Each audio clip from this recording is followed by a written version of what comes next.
गेल्या वर्षी गाळप झालेल्या ऊसासाठी 400 रुपयांचा दुसरा हप्ता 400 मिळावा या मागणीसाठी स्वाभिमानी शेतकरी संघटनेनं पुणे बेंगलोर राष्ट्रीय महामार्ग 10 तास रोखून धरला होता।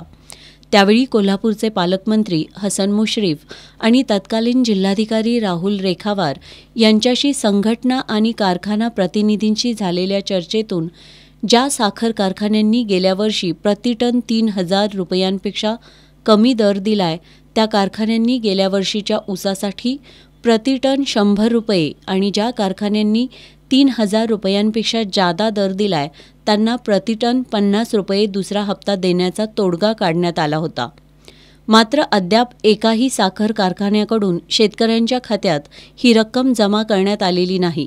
यावर स्वाभिमानी शेतकरी संघटनेच्या कार्यकर्त्यांनी प्रादेशिक साखर सहसंचालक गोपाळ मावळे यांना धारेवर धरलं।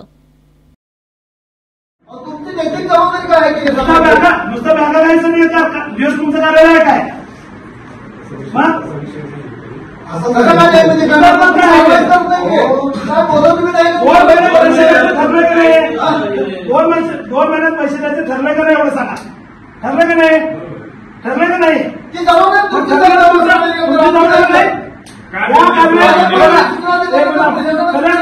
कलेक्टर ऑफिसला काम आणि महसूलचं याचं त्याचं वय 100 काम आहेत समजा कलेक्टरांच्या ऑफिसला। या कारभाराचं नेमकं काम काय आहे? साखर कारखाना सोडून काय तुमचं काम आहे काय? मग तुम्ही काय करताय? 2 महिने बघा तुमचा पगार घेऊ नका। तुम्ही 52 पैसे राहू द्या, तुम्ही पगार घेऊ नका कोण इथे। तुमचा पगार 4 दिवस पुढे गेला चालतं का तुम्हाला? तुमचा महिन्याला पगार पाहिजे का नाही? मग आमचं 2 महिन्याच्या आत द्यायचं ठरलं तर का तुम्ही कारवाई केली नाही सांगा? 18 महिन्यानंतर पैसे देतो आम्ही।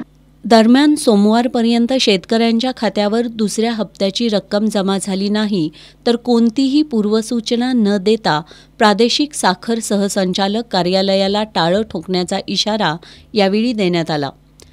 साखर सहसंचालक कार्यालयात आलेल्या शेतकऱ्यांना यावेळी चहा देण्यात आला।